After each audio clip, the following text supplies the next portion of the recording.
ठीक है। अभी सबको प्रार्थना ये है कि हमारी बेटी, देश की बेटी, बंगाल का विद्यार्थी, जल्दी उनको फुल जो ट्रीटमेंट मिल जाए और वो अच्छा हो जाए, यही प्रार्थना है। ये प्रार्थना करूंगा और बाकी उनका फ्यूचर के लिए उनका पिताजी का साथ हम सब लोग खड़ा रहेंगे। और तीसरा जो अरेस्ट हुआ है, ये मांग उनका भी है, मेरा भी है। मेन एक्यूज को अरेस्ट करके कंप्लीट कीजिए। 4-5 लोगों के खिलाफ भी कंप्लेंट था, 4 लोग को उठा लिया। मेन एक्यूज की अपनी अरेस्ट करो और तुरंत उसको पनिशमेंट हो जाए, यही प्रार्थना है। Sir, what's your reaction over the Mamata Banerjee's statement on the girl outside? It's same, very painful and unfortunate. She lost her credibility in West Bengal. She is not only the failed health minister, she is also failed police minister as well as chief minister. She is cruel. She is cruel chief minister of Bengal. দাদা আপনি কি main accused বলতে সহপাঠীর কথা বলছেন? আপনার বাংলাকে জি সহপাঠীর কথা বলছেন, সহপাঠীর কথা বলছেন মেন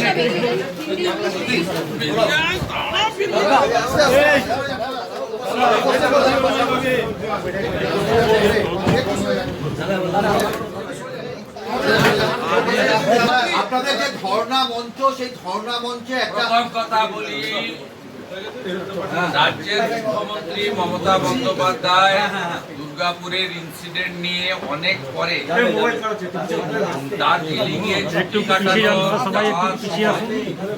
দার্জিলিং এ যাচ্ছেন ছুটি কাটাতে, টাইগার হিলে থাকবেন। সেখানে যাওয়ার পথে তিনি যে ধরনের কথাবার্তা বলেছেন, তাতে বাংলা বাঙালি হিসেবে আমরা সবাই লজ্জিত। একজন মুখ্যমন্ত্রী বলছেন গার্ল চাইল্ডরা রাত্রে বেরোবে না, বলছেন মেয়েদের নিরাপত্তা নেই, মেয়েদেরকে বুঝে নিতে হবে। এটা কোন জঙ্গলের রাজত্বে আমরা বসবাস করছি? উল্টে তিনি কালকে ভিকটিম ছাত্রীটিকে অ্যাকিউজ করেছেন। ওনার পিতৃদেব আমার পাশে বসে আছে, তিনি গতকালই যথাযথভাবে উত্তর দিয়েছেন, আপনারা জানেন। আমরা আশা করেছিলাম মুখ্যমন্ত্রী গতকাল তার চার্টার ফ্লাইট নিয়ে অন্ডালে নেমে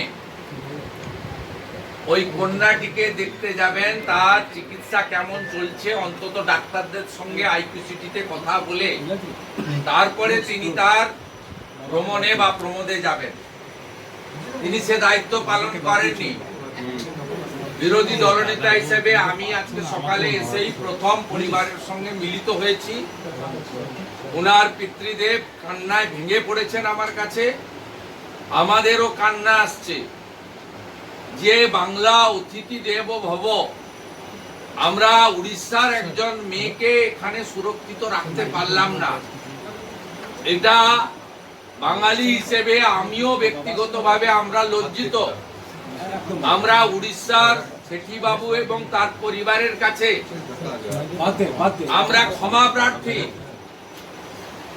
যে তার কন্যাকে সুরক্ষা দিতে পারলো না পশ্চিমবঙ্গ। এর থেকে লজ্জার আর কিছু হতে পারে না।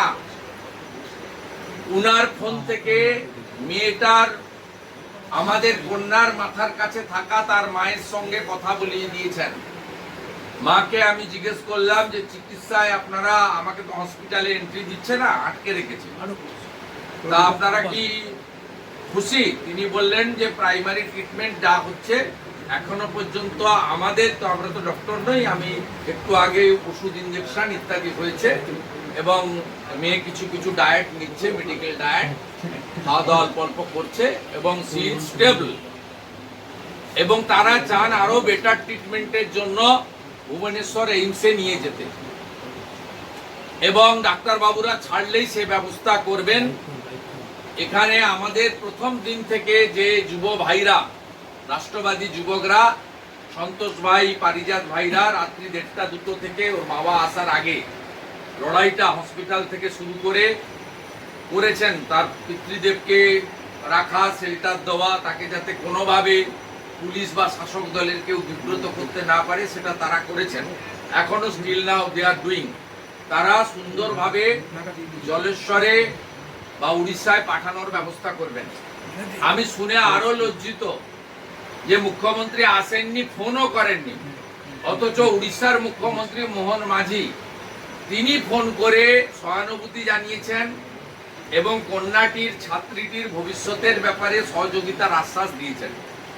উনার মাতৃদেবী পিতৃদেবী আরেকটা বিষয় আমার কাছে বলেছে যে আমার মেয়েকে এখানে আমরা রাখবো না। আমরা 80 লক্ষ টাকা ক্যাপিটেশন ফি দিয়ে ভর্তি করিয়েছি আইকিউ সিটিতে। আমরা আমার মেয়েকে এখানে রাখবো না, মেয়ের ভবিষ্যৎ কি হবে? মেয়ে সেকেন্ড ইয়ারের স্টুডেন্ট। আমি উনাকে আশ্বস্ত করেছি, মোহন মাঝিজি যখন আপনাদেরকে পাশে দাঁড়ানোর কথা বলেছেন, আমিও কথা দিচ্ছি মোহন মাঝিজি এবং ধর্মেন্দ্র প্রধানজির সঙ্গে আমিও যোগাযোগ রাখবো এবং আপনারা ওখানে চলে যাওয়ার পরে জলেশ্বরে আপনাদের বাড়িতেও আমি যাব এবং আপনার মেয়ের ভবিষ্যৎ যাতে সুরক্ষিত হয়, মাঝপথে তার ভবিষ্যতে যাতে অন্ধকার নেমে না আসে, তার জন্য আমরাও সম্পর্ক রাখবো বা সহযোগিতা করব। ওনার আরেকটা বক্তব্য যে মূল অ্যাকিউজড এখনো গ্রেপ্তার হয়নি। আজ নিয়ে মোট 4 জন গ্রেপ্তার হয়েছে। আজকে যে গ্রেপ্তার হয়েছে নাসির উদ্দিন, তিনি দুর্গাপুর পুর নিগমের অস্থায়ী কর্মী, তৃণমূলের ক্যাডার। ওনার বাবা পার্টির পোর্টফোলিও হোল্ডার। এই ঘটনার সঙ্গে এতদিন তো অনেক তথ্য চলছিল, আজকে আরেকটি নতুন তথ্য যুক্ত হলো যে এই গণধর্ষণের সঙ্গে সরাসরি তৃণমূল কংগ্রেসের পদাধিকারী যুক্ত।